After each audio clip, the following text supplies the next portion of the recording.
Alam mo, Susan, iba-iba ang hilig natin. Ano? Merong gusto lang payapa o smooth ang buhay, pero merong adrenaline junkie o mahilig sa matinding adventure. Ay, totoo yan, Kuya Kim. Ilan sa mga yan yung mahilig umakyat ng mga bundok, di ba? Pero isang bundok sa Dolores, Quezon, ang mapapadalawang isip ka raw na akyatin. Narinig ko Susan, rin. bukod kasi sa puno raw ito ng misteryo, maaari daw maligaw at hindi na muling makabalik kapag inakyat ito. Yan ang aking kwentong dapat alam mo. Hindi raw lahat ng bundok kayang akyatin ng ligtas dahil ang ilan nababalot umano ng misteryo at hiwaga. Kaya na lang ng Mount Cristobal sa Dolores, Quezon o kilala sa tawag na The Devil's Mountain. Bali-balita dito, pag umakyat ka sa bundok, hindi ka na makakabalik. Pagsasapit ng gabi, parang may naririnig ako. Parang may kumakanta sa bundok.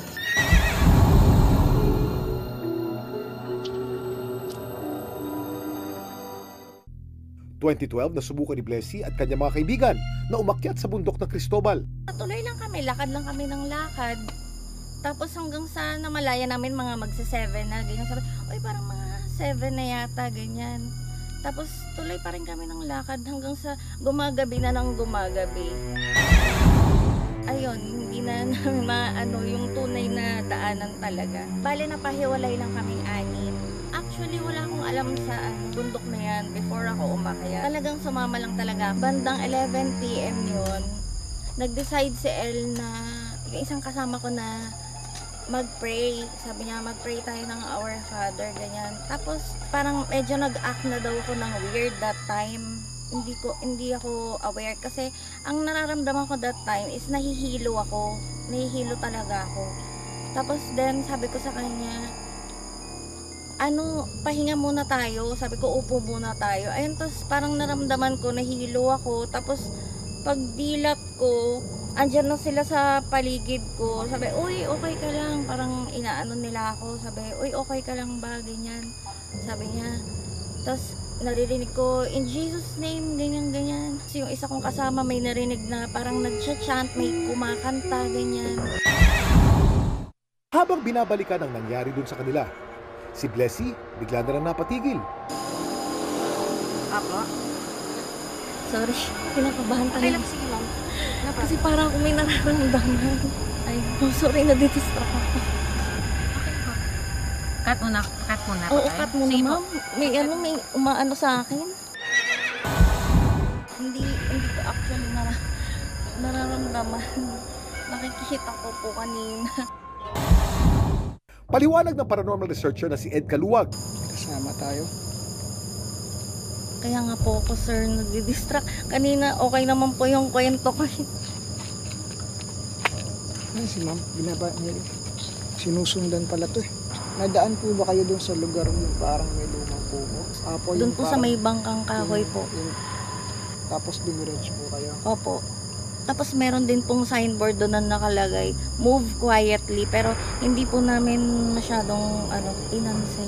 Actually ma'am, yung sinasabi niya na dinaanan niyo, nung time po kasi na makakita ko ng Cristobal, yun po talaga yung area kung saan naliligaw lahat ng dumadaan doon. Nagsagawa ng cleansing ritual si Ed kay Blessy. Ilahin mo lang kuya, ilahin mo lang.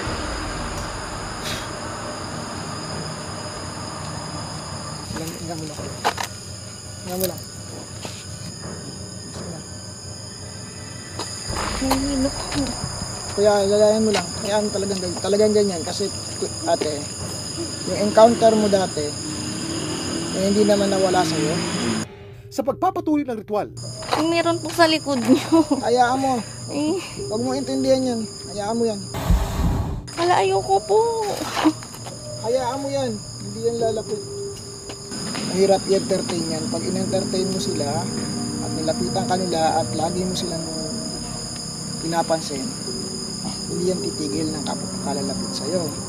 nagtirig ng kandila si Ed sa puno para lubayan umano si Blessy ng elementong sumusunod sa kanya.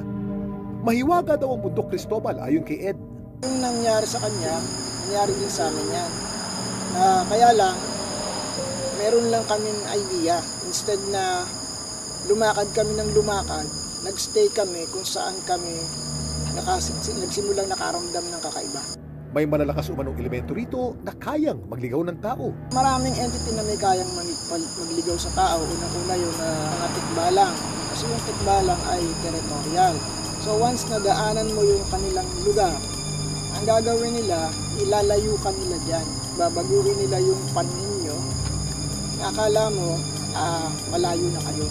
O kaya naiiba yung paningin nyo, so ang tingin ninyo, lakad na kayo ng lakad. Ang payo ni Ed, Sa mga nagahay, alamin nyo muna yung mga possibilities, like ano ba ang pangontra sa ganito. Huwag nyo kakalimutan magbaon ng salt, tapos water, and then at least magbaon kayo ng mga sweets kasi ang tendency niyan, madidrain kayo. Yung energy ninyo madidrain talaga kapag mayroong mga elemental, so anumang elemento na nasa paligid. I-drain nila kayo up to the point na makatulog na kayo at himatayin na kayo. So yun yung mangyayari talaga. parte ng ilang kwentong bayan ng kababalaghan. Ano man ang istoryang gustong paniwalaan, maging listo at maingat sa paglalakbay at mag-aral ng mabuti ng katotohanan.